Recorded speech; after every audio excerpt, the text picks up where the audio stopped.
మాతృశ్రీ Nagar division ఒకప్పుడు కాలనీగా ఉన్న ప్రాంతం నేడు డివిజన్గా మారి గణనీయమైన ప్రగతి సాధిస్తోంది.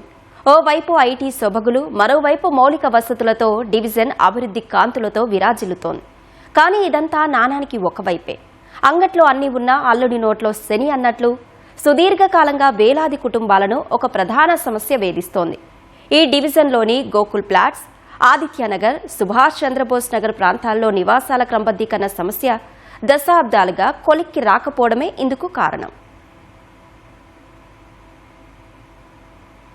సైబరాబాద్ మున్సిపల్ కార్పొరేషన్లో నూతనంగా ఏర్పాటైనప్పటికీ అభివృద్ధిలో దూసుకెళ్లిపోతోంది మాతృశ్రీనగర్ డివిజన్. గతంలో మాధాపూర్ డివిజన్లో ఉన్న మాతృశ్రీనగర్ కాలనీ పునర్విభజన తర్వాత కొత్త డివిజన్ గా ఏర్పాటైంది. 10 ఏళ్లుగా కాలనీలో మౌలిక వసతులు పెరిగి అభివృద్ధిలో కొత్త పుంతలు తొక్కుతూ వస్తోంది. ప్రస్తుతం మాతృశ్రీనగర్ ను నూతన డివిజన్ గా ఏర్పాటు చేసిన తర్వాత అభివృద్ధిలో మరింత దూసుకుపోతోందని కాలనీ వాసులు హర్షం వ్యక్తం చేశారు. గతంలో స్థానిక ఎమ్మెల్యే అరికిపూడి గాంధీ ప్రత్యేక చొరవ చూపి కాలనీకి 10 కోట్ల నిధులతో సీసీ రోడ్లు వేయించారని కాలనీ వాసులు గుర్తు చేసుకున్నారు. కానీ క్రమంగా కాలనీలో జనాభా పెరిగి విద్యాలయాలు, వాణిజ్య సంస్థలు పెరిగిపోయాయి. ఫలితంగా డ్రైనేజీ సమస్యలు ఉత్పన్నమయ్యాయి. పెరుగుతున్న డ్రైనేజీ సమస్యలు పరిష్కరించి దెబ్బతిన్న రోడ్లను తక్షణమే పునర్నిర్మించాలని కోరారు.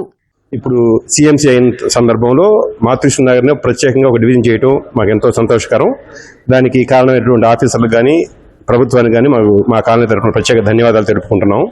ఇప్పుడు మేము కోరుకుంటున్నది ఏంటంటే, ఈ పెరిగిన జనాభా వల్ల, పెరిగిన హాస్టల్స్ వల్ల మురుగునీటి సమస్య కొంచెం పెరిగింది.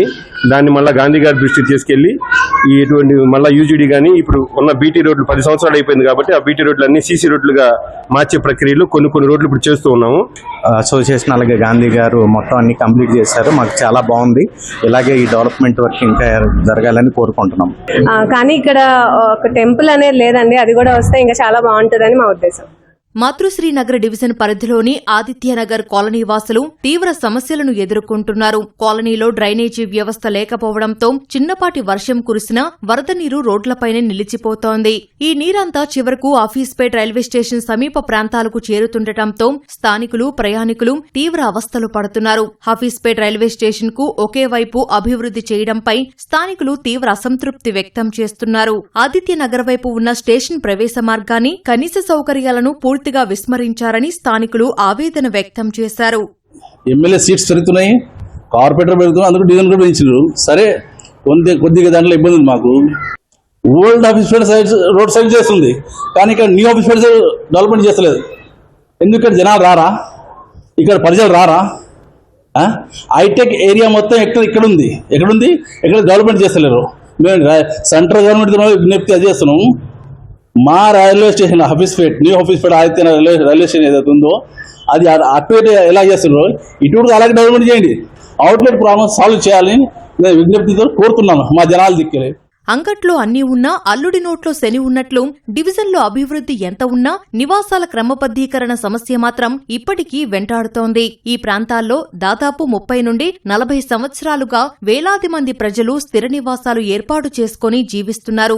ఆస్తికి సంబంధించిన రూపురేఖలు మారి చుట్టూ ఆధునిక వసతులు వచ్చినప్పటికీ స్థలాలు, ఇళ్లకు సంబంధించి అధికారిక రిజిస్ట్రేషన్లు లేవని, అదే తమకు శాపంగా మారిందని స్థానికులు చెబుతున్నారు. అత్యవసర పరిస్థితుల్లో ఇల్లు కొనాలన్నా కేవలం నోటరీ డాక్యుమెంట్లపైనే ఆధారపడాల్సిన దుస్థితి నెలకొందని స్థానికులు వాపోయారు.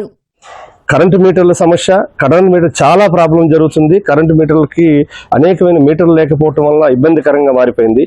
అలాగే రెగ్యులరైజేషన్ అంటే అది టైం వచ్చినప్పుడు ఎప్పుడు చేస్తారో తెలియదు.